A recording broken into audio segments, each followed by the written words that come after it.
Hi, this is Teija Hure again, Hein Hure's wife from Elabrigo, from Colombia, and I want to share with you a small devotional.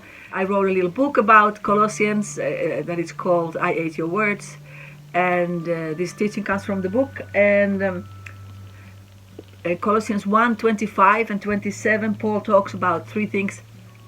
I always find those three things interesting. And first thing is responsibility. Second thing is the favor of God upon our lives, and then the secret that God has revealed to us. And let's read the text first. So it's Colossians 1:25 and 27. God has given me the responsibility of serving His church by proclaiming His entire message to you. This message was kept secret for centuries and generations past, but now it has been revealed to God's people. For God wanted them to know that the riches and glory of Christ are for you Gentiles too. And this is the secret: Christ lives in you. This gives you assurance of sharing His glory. Wonderful words of Paul. And then the responsibility.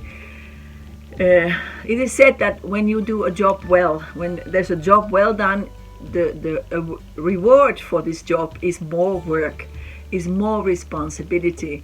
And I think that is also so in God's kingdom. So when we are responsible with the things that God has given into our hands, He will give us more responsibility. And then this responsibility will stretch us spiritually, because then you have to take maybe more steps of faith.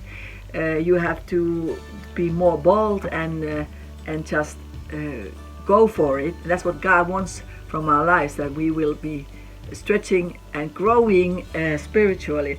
And when we take those steps of faith, it will give us satisfaction, because something is happening, something is transforming in our lives. And certainly it will transform things in the people's lives that are under our responsibility. So taking steps gives satisfaction, gives joy. We will see results. We will see transformation. So in all, sometimes or many times it can be a burden to have more responsibility, but it also gives us a lot of satisfaction, a lot of joy.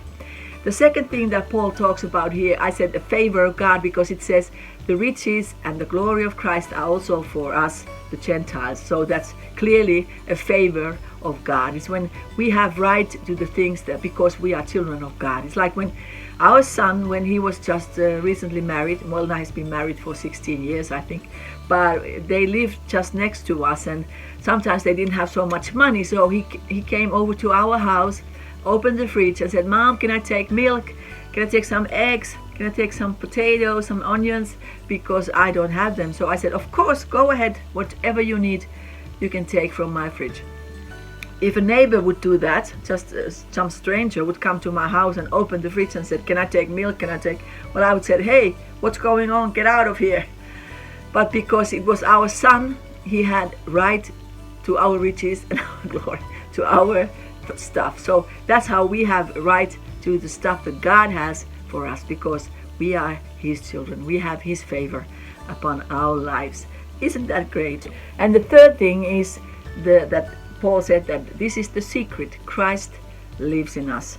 And I think that it's not only a secret, it's the solution. Actually, it's the secret solution that God has for us, for our lives.